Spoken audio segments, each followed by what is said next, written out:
evening, Twitch. I'm Sil Coffee, your host for tonight, and with me is my co-host with the most, Miss Duudettes. How are you tonight, Duudettes? I'm good, Sil. Happy Thursday. Happy Thursday. Tends to be a Friday for some reason. It's the Thursday where we see all these incredible games being played, and we get to cast one that's going to be super fun to watch. Oh my goodness, and of course I have technical difficulties. My camera's not set the right way. Oh well, but I'm very excited about these two teams. I'm hoping for some very sweaty games. What do you think? I think so too. So we have two teams, one that's played a little bit more games than the other, which is kind of a cool aspect of NGS. We're in Division B East. We have a kind of a dominating team with the Psistorm Banchees, winning pretty much every single one of their matches to date. And then we have the Fallen Lords, who look like they've won all except one so far. So they're probably sort of both completing for the top, right? If we look at the division standings here. Woof, where are the standings? Here it goes. Yeah, so Psionic Storms, they're in second place in this division, and then we have Fallen Lords down there at fourth. So it's definitely going to be a good one for us to watch, competitive with a lot at line. So, all right, I'm excited about that. You want to take a look at the map bans? Oh yeah, what did they decide to ban? All right, we've got the Sky Temple. No one likes Sky Temple. Cursed Hollow, Bound Out, Towers of Doom, and Alterac Pass. And our first map is BOE. How you feel about this map? Well, I made the comment when they were doing the map bans that it looked like they all wanted to just go to 2-lane maps, and then there we go. We went right out the gate. We're going to go to Battlefield of Eternity. So it seems like they're sort of avoiding a little bit more of the heavier, risky macro maps. Like Sky, nobody likes because it's so far apart, and same thing with Cursed Hollow. Very difficult to sort of kind of rotate and help your teammates because it's so far apart. Todd and Alterac are such kind of coin tosses where the objective really does matter in securing that to win on the map. So kind of understand both sides why they banned what they banned, because they banned both for the same reason. Yep. I'm interested in seeing lots of bloody team fights. What do you think? I think that's what we're going to see. Yeah. It's Battlefield of Eternity. We're going to see probably a 4-man down bottom and then a 2-man up top. And so it's these 2 lanes maps really service themselves for these team fights because you're constantly in the same lane, and it's about who gets that first kill, who gets that first edge, especially in the 4-man, to see who can better control the map with the camps, because as you know, we like to have some advantage before trying for those camps in the neutral areas of this map. Exactly. Fighting in those little small corridors over the camps can be a really bad idea depending on who leashed that camp, and can just end in chaos. So exactly, whoever gets that first kill and then looking to further snowball that advantage. I think it's also what are we going to see with these bans? I know one team, I think the Fallen Lords is still kind of a relatively new team, but they've had enough games under their belts that maybe the Banshees have done some homework on it, and we'll see if they target ban some of those players on that side. Exactly. Are there any kind of spicy picks you'd like to see here? I mean, I know a couple of the players on one side. I'd love to see Maiev come out to really just control those fights and goat the opposing team and getting those kills. But I think for this map, specifically, we should look for if they're going for race or if they're going for like that brawly trying to kill the other team. And that's where I would see a Maiev, if anything. Otherwise, like, what are some of the heroes that we tend to see that do the burn on this map? There's so many classic ones. Q-Build Vala, there's Raynor, Amateur Opponent Artanis. What else am I missing? Sometimes you see a twin blade. Greymane. Yeah, Greymane's a great one. Mm-hmm. And Hanzo seems to be played a lot at the high level. If you go W build, he's very effective at clearing the Immortal. Sometimes as a healer, you see Tyrande because she can inflict her trait, which lowers armor, so you can do that faster burn. So those might be some of the ones that we look for as far as like that purpose, if that's what that team's guiding for. Otherwise, we might see more team fight heroes, which I think would be more spicy and more fun. Yeah, I think so too. Yeah, I think Hanzo, especially on this map, in those higher divs gets a lot of value with those scatter arrows because there's so many walls during that objective phase. Absolutely. It's very easy in a specific place to stand as a Hanzo if you're going that scatter arrows. I think the more challenging thing is to get that built before the objective, and generally it might take the second objective for that person to have achieved that. If they can do it right before the first one, and that's like in 2.5 minutes, kudos to you. You're a Hanzo god. That's right. It's the same thing with Vala coming online when she gets the Monster Hunter at 7. Exactly. And these normally tend to be these AA type heroes, but we forgot to mention Li Ming. If you do Li Ming missile build, she can be very effective, but I think it's again kind of a little bit later game, like at 7 where it becomes most effective, I believe. So we'll see. It's exciting to see what they're going to pick and what approach these teams want to take to succeed here tonight. All right, our lobby is finally ready. We're going to go over to the draft scene for our draft phase.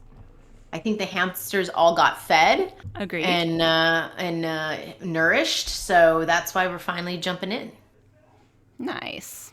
Now, are these teams that will let the countdown go down to 0? Nope. Banshees are like, no to Vala. Very interesting ban because they could have picked up the Vala themselves for the purpose of burning the Immortal, as we were discussing, but they just take it off the board, which makes me wonder, what are they prioritizing as their first pick, because they do have first pick. It could be a target ban too, because we might know a player on the side of the Fallen Lords who is a Vala main. Yes. All right. And Fallen Lords say no to Gary. Gary's definitely a playmaker. I wonder if that is a target ban. We did not do our homework, but I'm sure the Fallen Lords did their homework. I've seen him played a lot on this map, and he can be very oppressive. There's so many shadows, so many corners that he could sort of be lurking and surprise an opposing team on. So I kind of understand it if it's not targeted as well, and why it exists. And no to the puppy, no woof woof tonight, and no bloodlust for any kind of heavy AA comps. Yeah, I think because Rhaegar is still kind of in an interesting and good place, so that might just be mostly a meta band on the side of the Banshees. Yep. Yeah, Rhaegar's still very strong. Oh, welcome Obelisk 69. And speaking of meta, no Johanna for this game either. Yes, it's kind of funny. Maybe they targeted their first bans and then they went back to the meta bans of the second time around. As you know, Johanna is not a fun one to play against. And confirmed by chat, then MBB likes his garage. Very cool. Good to know. Oh. Lunatic's picking up the Anduin, also known as the Fun Police. Exactly. I think there you kind of have the light bomb that you can pull out, and then you also have his pole. It does leave Stukov up for the side of Fallen Lords to pick up here, which we both know we hate that puddle so much. Oh, it can be such a big pain to play around the puddle, and it is a playmaker. Yeah, and there's a lot of tight corners and tight areas on this map. You know, having to dodge not just the immortal stuns, but then the puddles would be really difficult. Peanut Butter picking up the Rainer and Genghis Khan on the Muradin.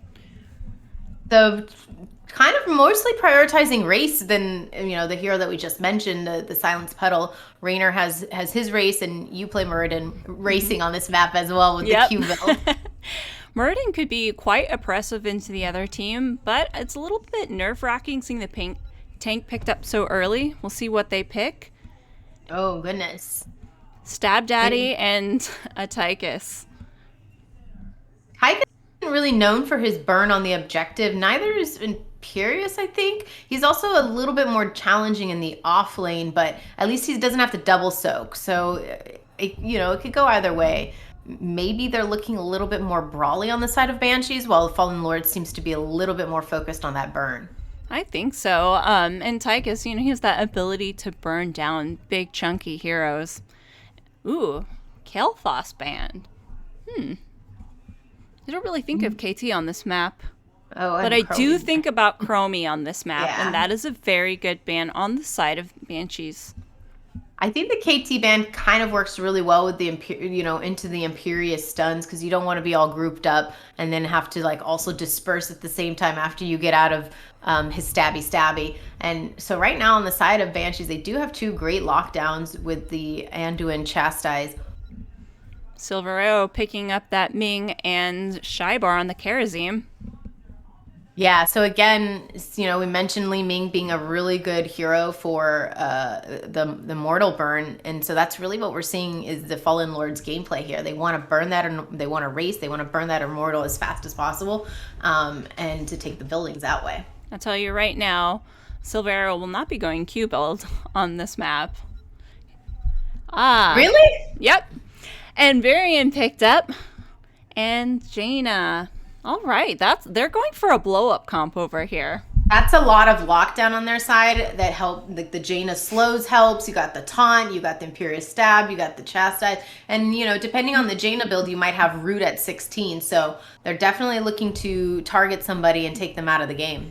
Maharba liking to pick up that Artanis. All right. And once again, another kind of burning hero. We talked about amateur opponent. So very, very, very interesting focuses from both sides of the team, which is very cool because we're going to get to see both of it, right? Yep. What really kind of wins out? Is it trying to do the race with the race central characters, or is it just, hey, let's lock down, blow up one character at a time? Kind of cool. We'll see. What do you think, chat? Which do you like better, blue team or red team's draft? Let us know. Well, right off the bat, though, I would say red team has portrait synergy. I love that they have the Banshee Queen to go with their name. Fallen Lords has a pig. That's all I'm going to say. Reported Fallen Lords for no portrait synergy.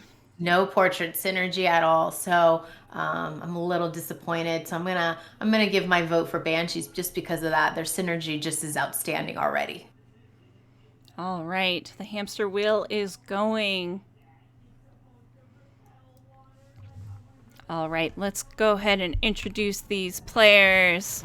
We've got Silver Arrow on that Vala, I'm reported for that. Ming, Genghis Khan on the Muradin, Shybar on the Karazim, Peanut Butter on the Rainer, and up top, we've got the Maharba on Artanis. Why don't you call the red side for us? Yeah, and on the side of the Banshees, we have Tribulation starting up top on the Imperious. Pia Colada on that Tychus looking so fresh without a shirt. MBB on the Varian. Lunatic healing on Anduin. And Tavorn on the Jaina. All right. I already see something spicy happening, and it's going to happen in top lane. You do see this happen on the higher elos where they just, look for that free kill on the top laner. Because it's so hard for the bottom side to rotate up. That's usually why in the higher level competitions you see them actually clash in the middle of the map versus going straight to lanes. Oh, the stab misses, but it is not enough to get away, and Maharba goes down in the first wave. Doesn't have a chance. Even without the Variant taunt up, you do have the Imperious stabby up. So unfortunately for him, he does not make it out. All right, and you see their team immediately rotating up here to make sure that they pick up that soak. Well, it's unknown because they haven't really been seeing where the Banshees are this entire time on the map. They haven't shown themselves because Jaina was hiding behind the wall the entire time bottom. So they still don't have all of their team accounted for. So it makes sense why they're rotating a few extra people up top. Very spicy up here. There's still 3 people on the side of the Fallen Lords. Posturing to try. How aggressive. They want this camp. It's 2v3. Let's see if they're gonna try to engage. And it's the same thing that's going on bottom. Like we had 3 players on the side of Banshee. They saw that there was only 2 on the side of Fallen Lords, so they went straight for that camp, secured it. And camp trade. Yep. It's a camp trade, but Fallen Lord seems a little bit lost trying to chase it out. You and I are familiar with the 2-lane and the 2-person in the top lane, and how disorienting it can be if you're not prepared for it. All right, let's take a look at these talents. You see Force Armor coming out and Third Wind, pretty typical. Iron Fist, Exterminator, and Amateur Opponent. That's pretty much to be expected. You want to call out the other side? We have the Variant did Overpower, which is interesting. I've been told it's not as effective as most people seem to think, but you know, to each their own. And the dash from the Tychus makes total sense with the Master Assassin. He's going to be trying to like burn and shoot faster to help with any burn and team fights possible.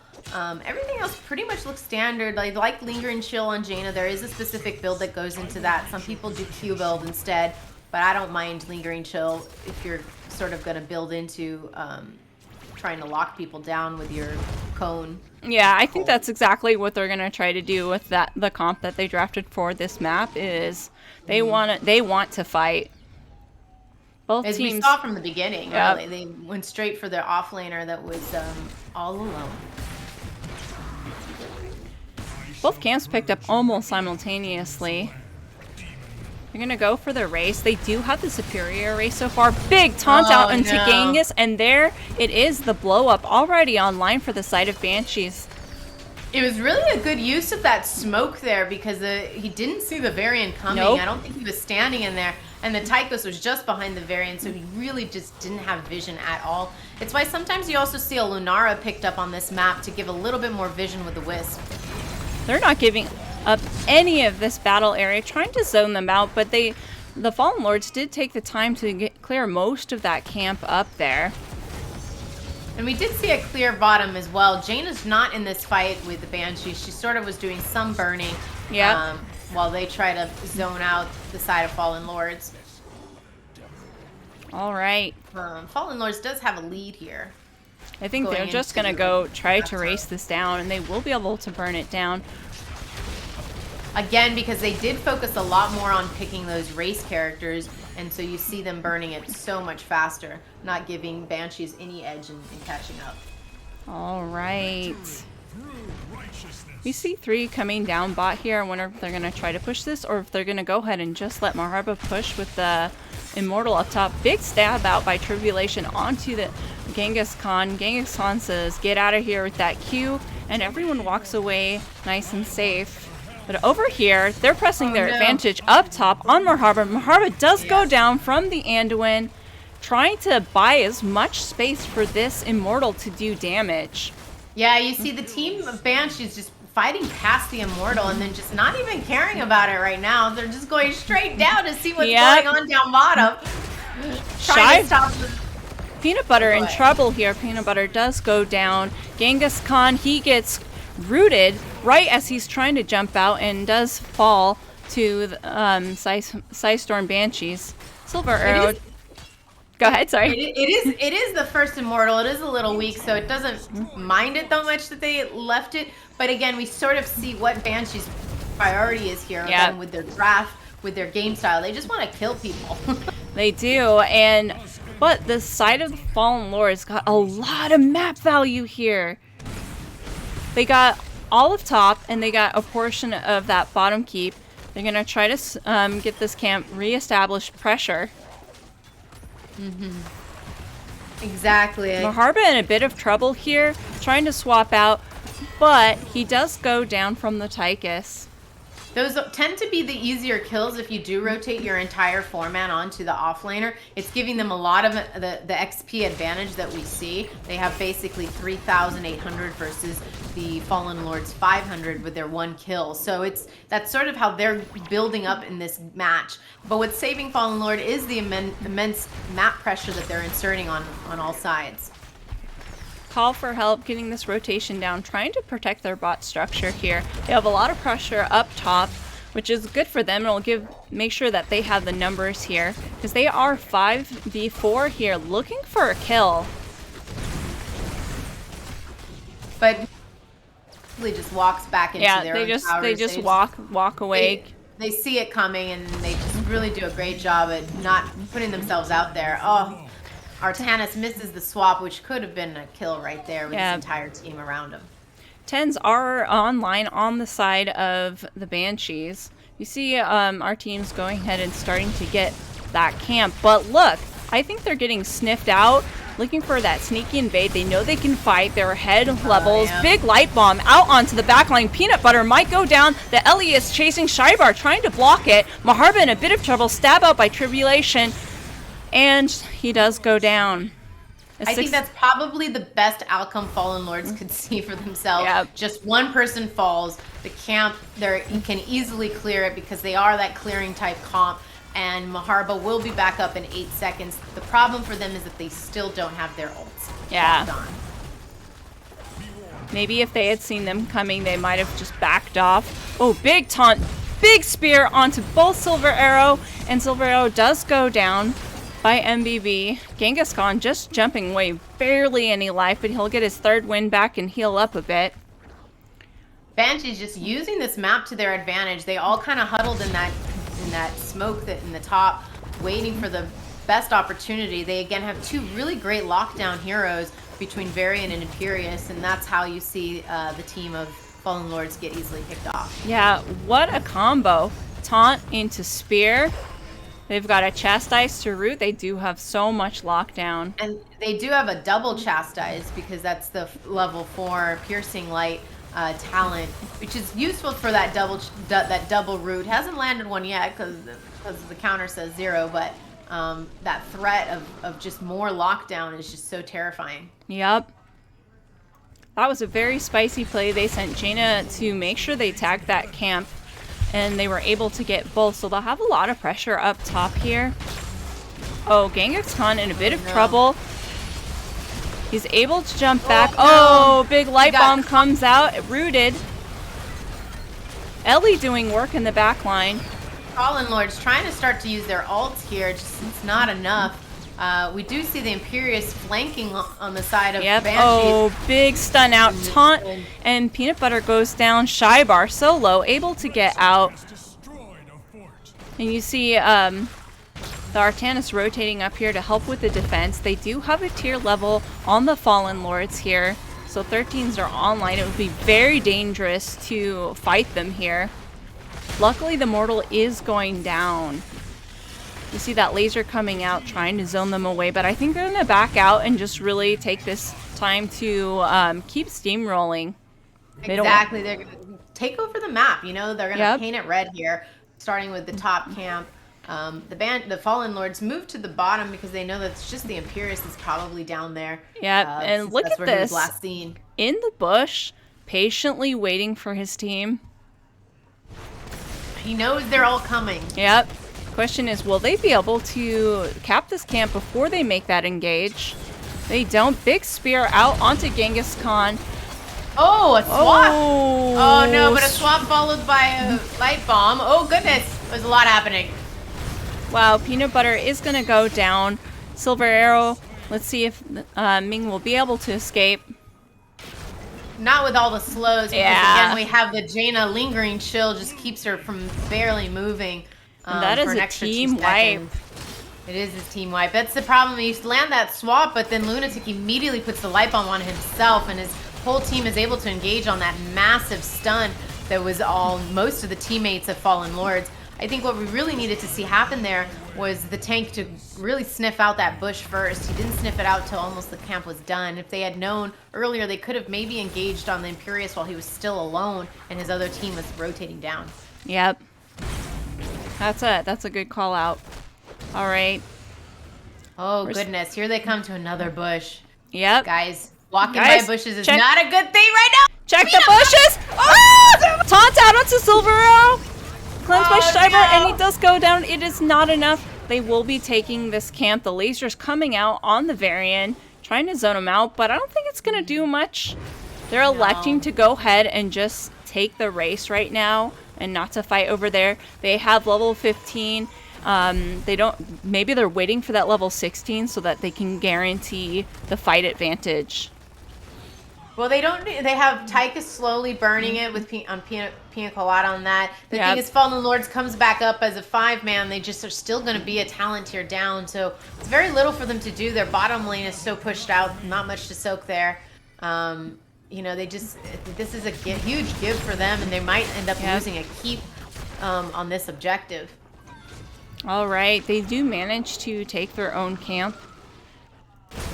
But I think they're going to be able to burn this down. They know that they can't defend, so they're just going to go ahead and poke a little bit, try to fight them on, get a stun in there. Water Ellie does come out. Big light bomb coming into Genghis Khan. taking a lot of advantage. Oh no, Shybar is able to dash away. They want blood. They're looking for another engage. But I think they back off, get their globes, and they know they can push with this Immortal. If anything, I could see that Fallen Lords was just trying to stall a little bit, see if they can get some value from the camp that they had secured bottom, because we didn't see anyone from Banshees going to clear it. Fortunately, it wasn't a long enough stall to actually get the fort, but the best part, again, is that they didn't lose anybody in that fight. Big taunt out on Maharba. Genghis Khan chastised and stab. Oh, Jumps no, right into the stun, but he's able to get away. The Immortal booped him back through the gate, which saved him. Wow, that's when you high-five that Immortal. We see the Odin come out from Pina Colada. Odin often used for siege extra damage because he has that extra damage along with the extra range to go with it. So it's a very common thing people are using Odin for now. The light bomb comes out and it takes part in taking down the Muradin. Water Ellie in the back zoning out that team as this bot keep goes down. And I think that red team is looking to end Peanut Butter. Goes down, just blown up. And you see Maharba getting a lot of damage in from the Jaina W. This Just core is dropping. Yep. Yeah. The problem again with 2-lane maps is that when you fall behind so much, it's just so hard to soak back up. It was really just the talent tier advantage that helped Banshees really end that there. If anything, if they were even, you could have seen it at least end with at the keep, not all the way to core. Exactly. GG's to both teams. That was sweaty. Good job. I think if anyone wants to understand better how to play that map, I think I would almost say that the Banshees were probably flawless there in their execution, using the bushes, ganking, using the comp that they chose. I'd be curious to hear if that's a comp that they practice often, if that's generally their strategy on that map to go for the kills versus going for the burn, because it really worked out in their favor. All right, I'm going to go ahead and update that map score. And we're just going to have to wait for the teams to create another lobby. Is there anything, before I switch over to maps, anything standing out to you here in these stats? I don't, stat-wise, I mean, I think we just really see the huge disadvantage of not having, of just facing a blow-up comp, because even you would say that the healers they're completely opposite in their numbers. There's just not a lot that a Karazim can do, because he can't go in there and heal his friends if he has the risk of also being rooted with him. So I'm not really sure about that pick, because they did show Imperious very early on in the draft. I'm not so sure I would have done that myself. I think maybe even Stukov would have been better to silence some of the actions and slow it down. I just don't know if they got any value from that pick at all. I think the other things that Fallen Lords probably needs to focus on, checking those bushes. You know that's the style that Banshees want to play right now. Yep. And being aware of where they are at all times and making sure your tankier people are checking those bushes would be helpful. As far as like stats wise, I don't think there's much else. Look, they really just played a nearly flawless game. Really. Yeah, it was really well played. All right, yeah. There's a full damage build on Karazim. Yeah. All right, I'm going to go ahead and switch back to the maps. Hey. And I'm going to message the teams to see if they've gotten a lobby link up yet. Don't see anyone in. They must be discussing where they want to go next. What do you think they'll pick? Do you have a prediction? Well, I think it all depends on who's picking what. I'm pretty sure that the Fallen Lords are going to go ahead and want to do first pick so that they can get the heroes that they want to play. And it seems like the side of Banshees doesn't like those macro maps. So maybe we'll see Abraxas. Who knows? They made it perfectly clear they're capable of drafting and executing all of their CC together with a kill comp. Yeah, so I wouldn't be surprised if they end up going Braxis. I think they're the ones that banned a lot of the macro maps. Otherwise, I probably would see an Infernal Shrines. You apparently can't play a series without Infernal Shrines popping up. And then what else? What are the other maps possible? Maybe I should see here. I don't think we have many other maps to pick from that people are used to playing All Garden of right, Terror. Banshees went ahead and picked up Infernal Shrines. So let me Oh, get I that on knew the. it. They picked. All right, maps are updated. We're in the lobby just waiting for go ahead. Yeah, so Infernal Shrines picked up by the side of Banshees, which they sort of are the ones targeting a lot of those macro maps. But Infernal Shrines is a really just fun, it's probably one of the more well balanced macro maps in the game right now. A lot to be done there. We'll see if they sort of do that same strategy of rotating on the off lane, because the off lane on this map tends to stay top, while we see the 4-man rotate middle and bottom and trying to just duke it out, see who can get the extra edge early game to secure that neutral camp that's at the bottom of the map. Otherwise, they're just be mostly focusing on getting their camps in the middle lane on each of their sides and just soaking and waiting for the shrine to pop up. Oh my gosh, I didn't even notice this. They didn't swim. They have Oh, me in instead of lunatics. oh yeah, they're definitely not ready to start this game. Oh, where's my co-caster Lunatic now? Luna getting comms. Oh goodness. So what? So I'm just waiting for them to bring me back still into the observer section. But I'd be curious to see if we see that same strategy out of Team Banshee of going with that aggressive comp. It really gave them the edge XP wise, 17 kills to 1. Just really incredible. They didn't need to siege and soak as much on that map because they had the boss doing all of the work for them. So this is another map where the same could happen with the Punisher if they secure it after they secure those kills. So let's see. Let's see what the draft brings us. I'm expecting quite a different draft. You do need a lot of camp clear. You want to have the objective clear also. It's pretty important on this map. Will we see a Hogger? That's the other popular thing that we see on this map, is because he can just get that right angle and spin, spin, spin. And the other team can do nothing about it because he is unstoppable. Exactly. We do see a substitution on the side of Fallen Lord. Yes, Universe, their team captain, is in on this game. I was trying to figure out who he's in for. Is it Peanut Butter? Let's see. We'll go over the Yeah, draft. he's Yeah, coming it in is for for peanut butter. Every time I hear peanut butter, I want to do the peanut butter jelly time song. Yeah. Sometimes that's just like my snack. Like right before bed. A good peanut butter sandwich. Ooh, no to Stooky Dookie. I do not blame them. Yeah, even though we didn't see Stukov in the first match, we do see Fallen Lords right out the gate banning the Stukov because it can be a little bit challenging to fight on the shrines here if you're fighting in a huge silence puddle. So without pressing your buttons, it's hard to win the objective. So that makes total sense. No Johanna, that's completely understandable. Again, a meta ban we see all the time. And then we see a target ban, as we, I guess, learned from our chat that Garrosh is something that MBB plays. And so we don't want to see that. No puppy dog this match either.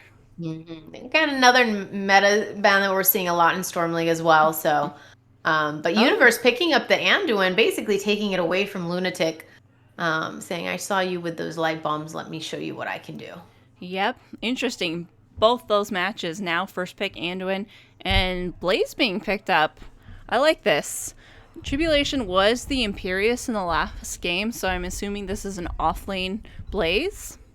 Although flexible if for whatever reason they need to change it up.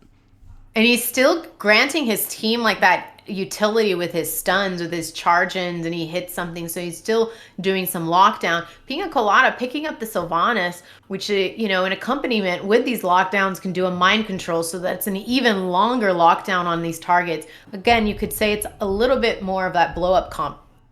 Also getting value with the black arrows on this map. So very good for macro and the poison damage on the point. But we do see Shybar picking up that Hogger. He's going to spin to win. And Genghis Khan picking up the Vala pick this time. Both really good heroes to burn on the objectives here. So it's interesting. And Vala can go the Rain of Vengeance, which can hopefully stop some of what Banshees is trying to do here, stunning them and allowing her team to get away. Yep, and no Chromie for the side of the Fallen Lords. They do have a Chromie player, so Yep. I do understand why. Oh, a Oh, Kel'Thuzad. no KTZ. That is a lot of lockdown. If they have a KTZ player, that's probably a very good ban right there. All Very right, the copy interesting. pasta coming out in our chat. Welcome, PhysX Whiz. I've seen that somewhere else. Hmm. So you also got raided, Sil. I don't know if you noticed. Aviator Oh, did raid you with a party of 23. welcome, everybody. May and Well, Mephisto being picked up. May, some great lockdown. You can speak a lot about that hero and her abilities on this map. So speaketh. I know nothing about May. I don't know what you're talking about. What are you talking about? No, don't leave me out to dry. No, she has the ability to slow if they have good engage with being able to boot people into her stun. Silver Arrow picking up the Muradin, and Tassadar on Maharba. Interesting. Interesting, switching up a little bit of the roles on the side of Fallen Lord, trying to try a different strategy. And then we saw the Mephisto, which is, I think, another one just great zoning and objective burn, I believe, depending on the build. Yes. Will it be a ring Mephisto or will it be a Q build Mephisto? That's usually the question. The other thing that we're looking at again on the side of Banshees with Lucio being picked up by Lunatic is just the chain CCs that they can do, because Mephisto has that crazy ult that can root any target around the initial target. So that, along with either the ice wall or even avalanche, with mind control and with Blaze if he does combustion versus bunker, like there's a lot of lockdown to just delete the members of the side of Fallen Lords. Considering some of the low amount of CC on the side of the Fallen Lords compared to what I'm seeing over here, they might elect to go that meme build with a combustion. We'll see. Yeah, because I'm not sure what you would need the bunker for the side of, again, just generally something to protect and kind of use as a cleanse for the side of against Fallen Lords. But we do have Tassadar has his big, what are those called? What's his ult called? Not the the Black Lord. It's the Black black hole. Hole. Yeah. Yeah, he's got the black hole to sort of help disengage any initiations. You have Vala with her Rain of Vengeance, as I mentioned, and then depending on what Hager goes, it can either also have a disengaged stun, or he can be an engaging stun trying to get and bug that back line. All right, we've got Universe on the Anduin, Shybar on that Hager, Maharba on the Tassadar, Genghis Khan on the Muradin, and we've got Silver Arrow on the Vala. And then on this, go ahead and read the other side. Psistorm Banshees. We have Tribulation on the Blaze, Pina Colada on the Banshee Queen herself, Sylvanas, MBB on May, Tavorn on the Mephisto, and Lunatic healing on the Lucio. All right, Silver Arrow looking to start that Q build. A little bit of posturing in mid here. This is more of that traditional clash in the beginning. Maharba going to start out with the cube, getting almost stunned in that blizzard, but is able to step out. Big mud coming out with the oil slick. And got a little help from the Anduin, yep, using the pull right away under the 1 minute mark. Really just stepping up, trying to get the clear and his Q stacks. Probably not the best idea when you can't see the team on the other side.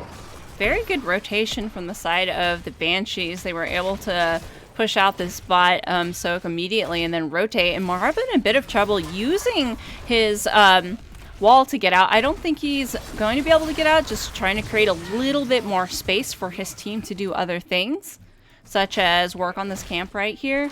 Vala working on clearing out this bot lane. They are, though, missing the soak top lane, or not top lane, mid lane, by electing to do the camp and staying bottom for an extra round. But I think the side of Banshees also missed a wave bottom lane. So they're very close in XP still. Yeah, even with the kill on the side of Banshees, they still seem to be very close. All right. Take a look at this even-handed blessing Q build on the prowl. We've got Third Wind and we've got Static Charge on the Tassadar. Not seeing anything unusual here, and it is a ring build on that Mephisto. So you're going to see some percentage damage really burning the people later in late game. The thing that again, I don't know May that well, but Ice Storm at 1 is a little bit interesting. Usually you see people go for the AA build. Yeah, the heat transfer. Mm-hmm. It's a little bit more sustained, but, if they're able to get that cooldown and then just have constant CC so that their DPS can burn down the other team, good work. Big stun out onto May. Yep. Big wall coming out. Whoa, big aggressive slide. There's that kill onto the Murden by the May in the Blizzard. We also saw some hero switches. I don't, you mentioned it. I didn't realize that Silver actually ended up on the Vala. Yeah, they did a switcheroo. Unfortunately, with the Murden falling on the side of Fallen Lords, it does allow the Banshees the opportunity to get that neutral clamp bottom. So it's giving them a little bit more of an edge XP-wise as well. Maharba, a little bit overextended here, knows it is going to take the safe way out. Really good. It's, learning your opponent, having some awareness. You can't see them. They're probably rotating up on you. Just get out. Get out alive. Your team needs you. Yep. They've already getting a big lead here on the objective. Yeah, and you might even just see the Fallen Lords forego the objective entirely and just maybe try to soak 7s. They're catching up. It's just I think so. A hard way to get in there when it's already 18 monkeys down. And definitely the side of Fallen Lords needs to have a bit of time to scale. Scale on those Qs for both Vala and what a big stun out by the May. The mud is being dropped by the Tribulation on that Blaze, but they're able to disengage safely. Vala just looking for some pokes. I think they should have just really focused on just soaking. There's really no win there. They're so far behind on the objective. They might as well, instead of risk losing their bodies, just keep soaking and get even leveled here. And I think that's what they did. Maharba soon after went down here, already got a wave, and so did Shybar up here. And look, they've managed to get a wall. They ignored the camp that was topped during that objective, and they were able to get value out of that. All right, John Cena coming in and doing some wrecking over here. It's really rough when it's a frozen Punisher. It is, and for a first Punisher, unlucky. Big slide coming out. The towers are turned off by the black arrows, but it doesn't matter because it's a frozen Punisher. The towers were already turned off. On top of that, so it's like the double big stun coming out into that Blizzard. Lots of poison damage coming out from that Shadow Dagger. But John Cena is done with his wrecking.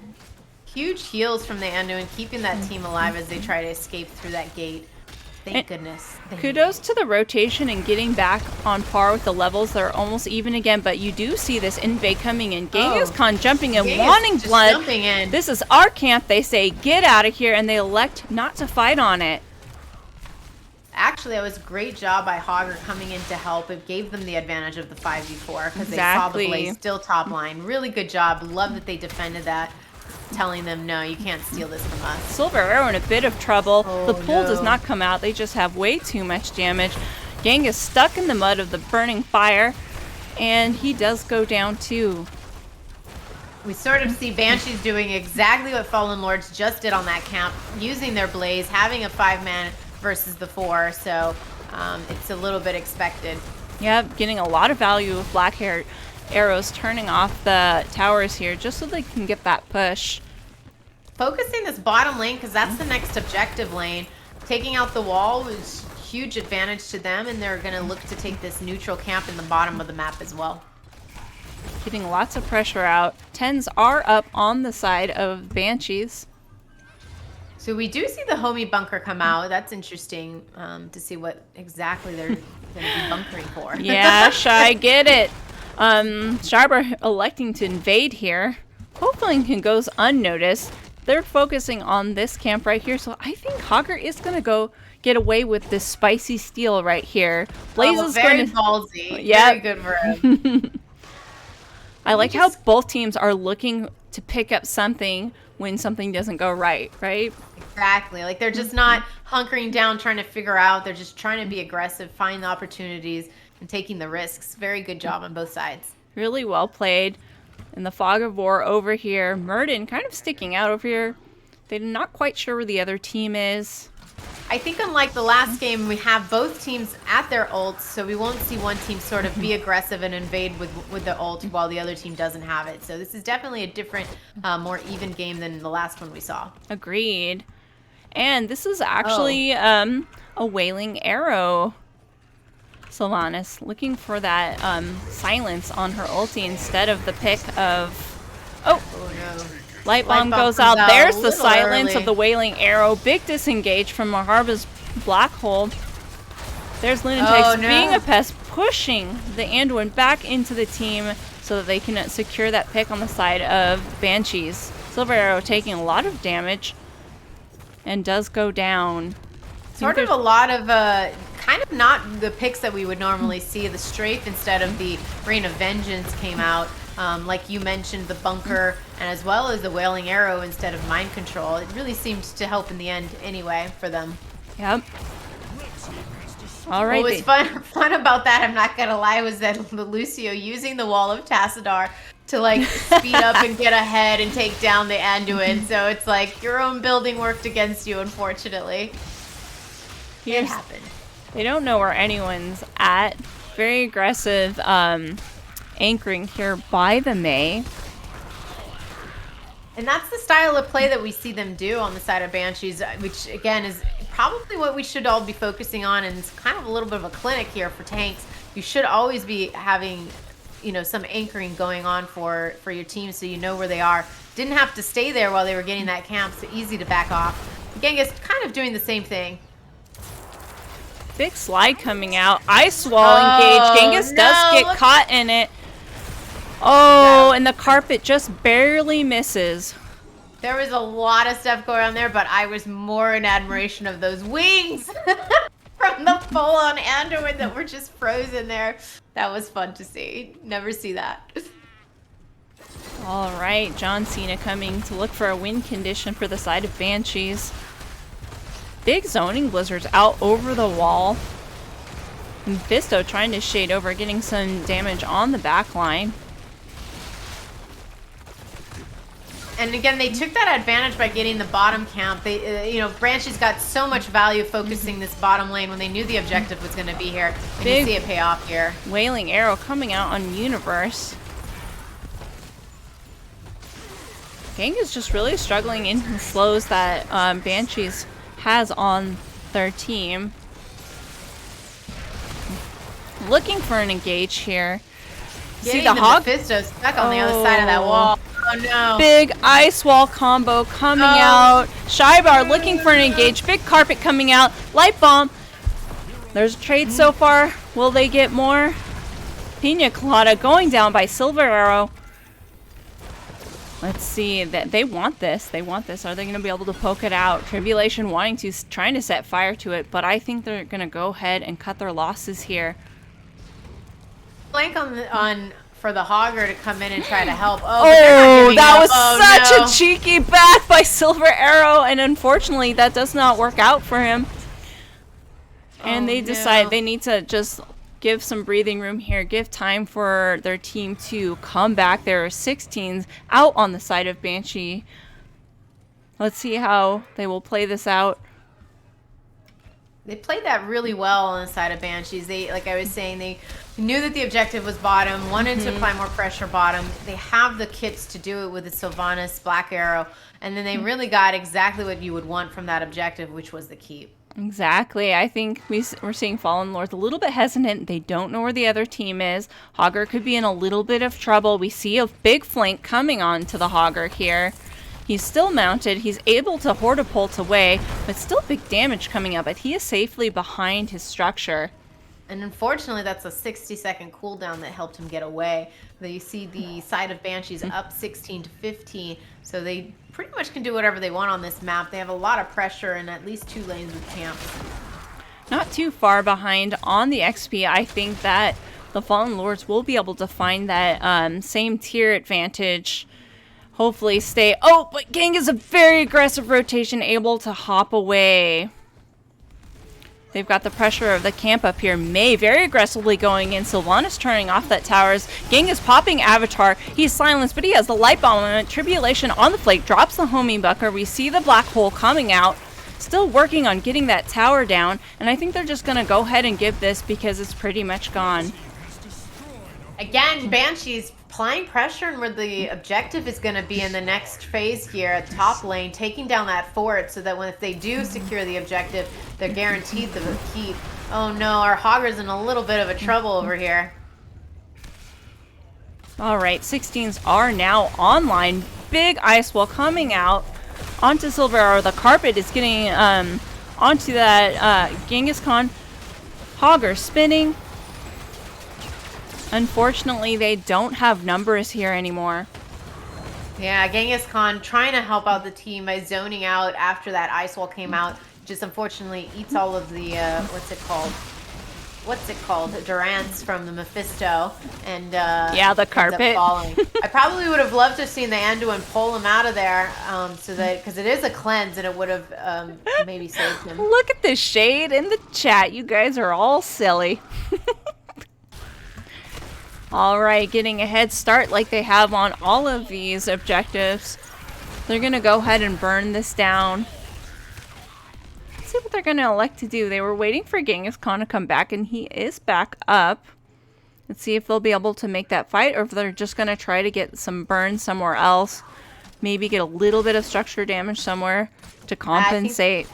I think they just want to get some lane pressure in these other lanes, Fallen Lords, by securing all these maps, having the blue wave sort of push out a little bit more. They're gonna have to just defend at the keep. Yep.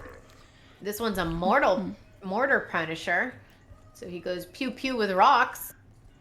I think Shaibar scouting out that the Blaze is not rotated yet, but now finally going to join his team because I do think they need a 5-man defense here.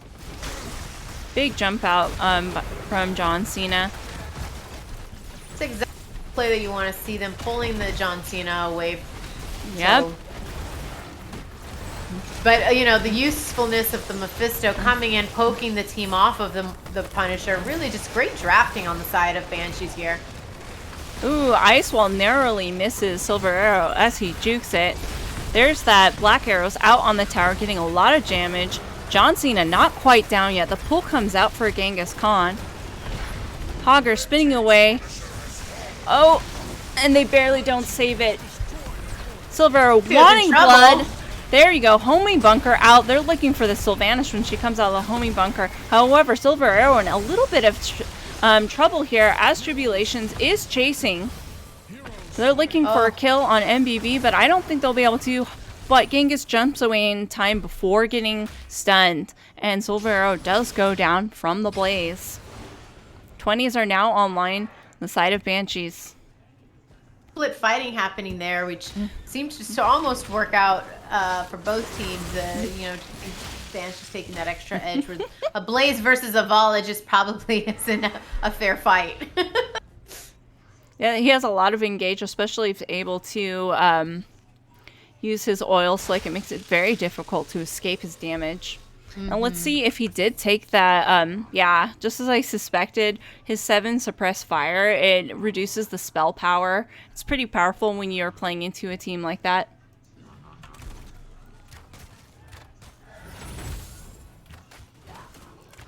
Let's see what's happening. They're going to go ahead and push in this camp here, trying to get a little bit more pressure in mid lane, waiting for their team members to come up. Big engage by Genghis Khan. Light bomb in the background. All the ults. Ice wall. Big stun. Carpet coming out. And not like this. And does Genghis Khan... Oh my gosh, I can't believe he made it out. So much damage onto him. They're going to back off. This wall will be going down. And big pickup for the side of the Banshees. A lot of R being used on the side of the Banshees. They had their 20. A lot of them upgraded those ults. Really saw the value come through there. And they were just pushing middle because it's literally the last building they have left to take down from Fallen Lords. Maharba escaping with low health there. Gonna heal up in the base. Looking to see if they can mount a defense here. They do have that catapult right there with just a little bit of help. Will they be able to put it down because it is plinking away at their core? Big stun coming out onto the Mei. Double rings from the Mephisto. Hogger does go down. Mei sliding away, avoiding the keep damage. Looking for that Durance of Fate. It does land onto Tassadar. Black hole coming out to disengage. And this keep is going down. Yeah, they're just trying to get the catapults off, but unfortunately it's not the catapults so much to worry about, but it is the actual Banshees, guys. Really incredibly well done by them. GG's, teams. GG's. Hopefully MBB has now proven himself to all of the naysayers in the chat. Guys, give him a chance. I have to ask, is GG Valera MBB's coach? Also have to ask if any of the team, let me message MBB if they want to do an interview. All right. I agree. They did play it really well. Exactly. Maybe it was you guys' words of inspiration that really made them succeed there. I'll go ahead and update that map score right there. Yeah, lots of value coming out of the black arrows. Yeah, they just played this really well. Nice synergy with their ults. Lots of engage, lots of lockdown. All right, MBB says, sure, we're going to have to go ahead and jump into an open lobby. So let's go over to lobby 2. All right, we'll give them a moment to switch over. All right. Wow. Sweaty games, lots of fighting. I really enjoyed that series. What about you, Dudettes? It was really fun to watch, honestly. Such a well-oiled machine on the side of Banshees. It really was a lot of fun to watch. A lot to be learned from there. If you're ever trying to understand how to play some of these maps and how to play as a 5-man, because it's really different than playing Storm League. How to really kind of operate together as one unit. That's basically what we saw there from their side. Exactly. They did really well with layering their CC, and it made it very difficult for the other team to escape them. Yeah, I think it's just it's really just showing the importance of the chain CC. Well, so we have the captain and a couple of other people here. MBBB. I'm sorry, you're getting a lot of great praise out of the chat here. You must have a fan your club. coach loves you. Okay. Yeah, I posted it in our org's Discord chat, and it looks. I bet they all came, so that's great. Glad they're representing us there. They came with well intentions, clearly. GG, well played. How do you guys feel? I think we feel pretty good. I came into this game, they've been playing well, and we had some people that had to. If we had to go to a game 3, we would have had to put in an off-roster sub. So it felt good to get it out in 2 games and play really well. So yeah, I thought we played great. Yeah, congratulations. Can you talk a little bit about your comps? Because you guys definitely focused on those chain CCs, especially on Battlefield of Eternity, where instead of going for the burn, which we saw the side of Fallen Lord sort of go for, you guys went for the lockdown, the kills. Is that something you guys work on? Is that would you say your sort of signature? I wouldn't say it's our signature. I think we really adjusted in that draft because they picked Muradin so early. I think we saw the Muradin and we figured, like, he's going to be jumping at us, diving at us. Let's just pick a comp where Muradin's not going to have fun all game. I see. And I think that's what we did, where we just picked Tychus to follow up. So if he ever comes in and gets stunned, he's just going to be deleted. And then from there we went to Varian and Jaina. Just fully embrace that blow-up mentality that if that Muradin's going to try to engage, he's going to dive for it. And especially when we saw that Kharazim, it just added to that, hey, we're about to be dived. Let's blow them up when they do. And I think it worked well. Good pivot in the draft, and the chain CC with the Varian taunt right into the Imperious Spear, and then the Chastise coming out from the Anduin, like they had no chance to escape. So well done. Thank you. Yeah, I think it really worked out in draft. So, is there a play in either of these 2 maps that you are particularly fond of? I mean, personally, as a tank main, I loved that 4-man Mei ice wall near the end of game 2. That was just like, and it was funny because usually when we run that, like the Mephisto was supposed to follow up with the Durance, and like he just couldn't because he was in a black hole for like a year. It felt like, and so Right. it didn't matter when you get 4 in an ice wall, like they just kind of evaporate. Especially with, I think it was a 20 ice wall and we had Silence Arrow, Yep. so like they just evaporated. That was really fun. So I mean, Nicely I would done. say my favorite play for Lunatic was when you got caught in the swap and you just light bombed yourself, and hey, it ended up light bombing the entire other team. Oh So yeah, Yeah. that you was an secured insane that. swap. I don't know what the range was out on that, but It I was Yep. made the pretty. best of it. Yeah, it was a good Like use this of is the going ult. down.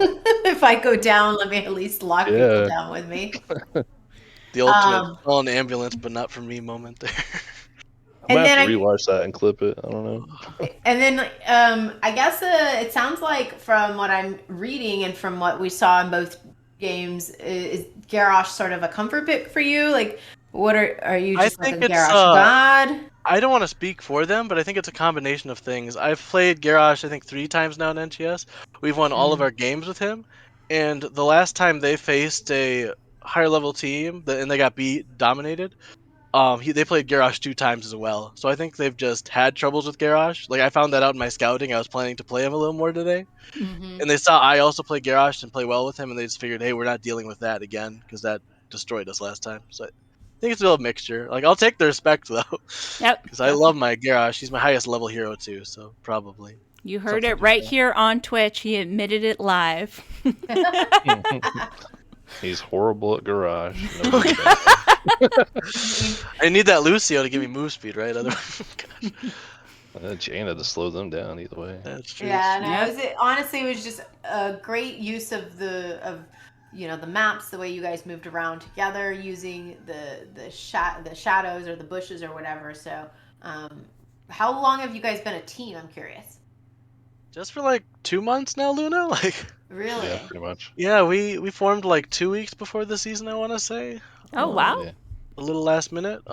Very cool. Yeah, You but we came guys together really well, and I mean, Luna here was on my last team, so me and him have been together for. Mm, We've okay. been on 3 seasons of NGS together, Luna. I think 2.5, really. 2.5. But Yeah, yeah.